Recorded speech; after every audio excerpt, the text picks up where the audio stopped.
Selamat pagi anak-anak, berjumpa kembali dalam video pembelajaran tematik dengan Miss Chandra di sini. Di video kali ini kita akan membahas mengenai tema 3, subtema 2, pembelajaran 4 dan 5. Adapun materi pembelajaran kita hari ini, yang pertama kewajiban seorang anak, yang kedua kalimat efektif, yang ketiga perubahan sosial, dan yang terakhir kita akan membahas mengenai interval nada. Baik anak-anak, selamat menyimak materi yang pertama. Muatan PPKN dengan materi kewajiban. Seperti yang kalian sudah pelajari pada pertemuan sebelumnya, kewajiban adalah sesuatu yang harus dilakukan dengan penuh rasa tanggung jawab. Setelah kalian melakukan kewajiban, setelah itu baru kalian bisa menuntut hak kalian ya. Nah, Miss di sini akan membacakan sebuah cerita yang berkaitan dengan kewajiban seorang anak. Mohon disimak dengan baik ya. Judulnya Wita Anak yang Rajin. Setiap pagi Wita selalu bangun pagi. Setelah bangun, ia segera merapikan tempat tidur dan pergi mandi. Wita menjalankan ibadah bersama orang tuanya. Sebelum berangkat sekolah, Wita selalu membantu ibunya. Kebiasaan Wita membuat orang tuanya bangga. Meskipun masih kecil, Wita sudah menanamkan kedisiplinan dan menghargai waktu. Usai membantu ibu, Wita segera sarapan dan segera ke sekolah. Ia berpamitan kepada kedua orang tuanya. Sikap Wita tersebut mencerminkan sikap menghormati orang tua. Nah, dari teks tersebut, bisakah kalian menunjukkan kewajiban Wita sebagai seorang anak ya? Kewajiban Wita sebagai seorang anak berdasarkan teks tersebut. Yang pertama, membantu pekerjaan orang tuanya. Wita selalu merapikan tempat tidur dan selalu membantu ibunya. Yang kedua, menghormati orang tua. Ya, sebelum berangkat ke sekolah, Wita selalu berpamitan kepada orang tuanya. Ya, dari teks tersebut berarti Wita sudah melaksanakan kewajibannya dengan penuh tanggung jawab. Materi yang kedua yang akan kita bahas adalah tentang kalimat efektif. Kalimat efektif, apakah pengertiannya? Kalimat efektif adalah kalimat yang sesuai dengan kaidah bahasa, baik dari segi ejaan maupun tanda bacanya, sehingga mudah dipahami oleh pembaca atau pendengarnya. Ciri-ciri dari kalimat efektif. Yang pertama, mudah dipahami oleh pendengar atau pembaca. Tidak menimbulkan kesalahan dalam menafsirkan maksud dari penulis. Menyampaikan pemikiran penulis kepada pembaca atau pendengar dengan tepat. Yang terakhir, sistematis dan tidak bertele-tele. Berikutnya, Miss akan memberikan contoh dari kalimat tidak efektif dan kalimat efektif. Kalimat yang tidak efektif.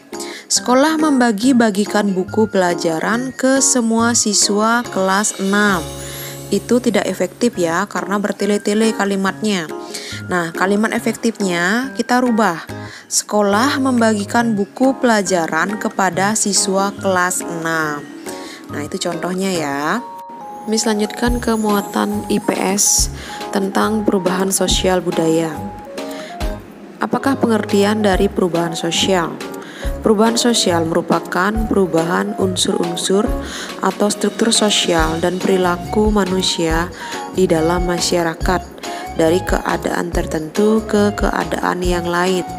Perubahan sosial budaya biasanya terjadi karena adanya dorongan dari beberapa faktor, baik yang berasal dari dalam masyarakat, internal, maupun yang berasal dari luar masyarakat atau eksternal. Yang pertama, menjelaskan faktor internalnya dulu ya. Dari dalam masyarakat, perubahan jumlah penduduk atau populasi.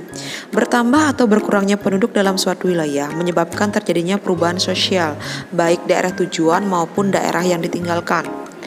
Selanjutnya, adanya penemuan atau inovasi baru. Contohnya, penemuan internet memudahkan mengakses informasi. Yang ketiga, konflik sosial. Misalnya konflik warga lokal dengan warga luar daerah. Warga lokal sulit menerima kehadiran warga dari daerah lain. Nah, ini juga menyebabkan perubahan sosial, terjadinya perubahan sosial budaya. Lanjutkan ke faktor eksternal. Faktor eksternal Yang pertama, perubahan lingkungan alam akibat bencana alam, banjir, atau yang lain-lain. Kondisi ini memaksa manusia untuk mengungsi dan berpindah tempat. Yang kedua, peperangan. Peperangan juga oleh pihak lawan menyebabkan terjadinya perubahan sosial. Yang ketiga, pengaruh budaya masyarakat lain. Pengaruh budaya asing dapat melahirkan perubahan sosial di dalam masyarakat itu sendiri. Miss lanjutkan ke materi SBDP tentang interval nada. Coba perhatikan alat musik ritmis yang Miss berikan. Semua memiliki fungsi yang sama, yaitu memainkan irama lagu. Dalam irama lagu terdapat namanya interval nada. Nah, apakah pengertian dari interval nada?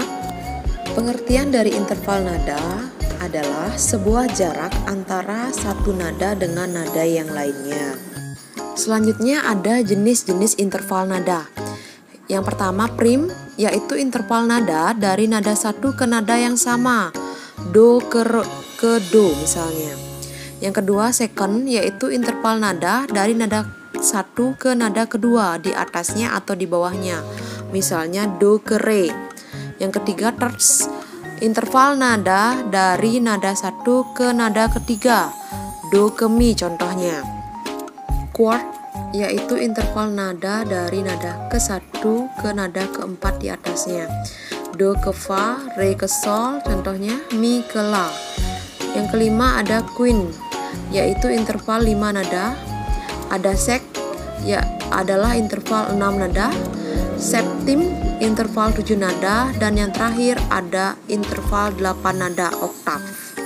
Terima kasih anak-anak sudah menyimak video pembelajaran hari ini dengan baik ya. Sampai jumpa di video pembelajaran selanjutnya. Terima kasih.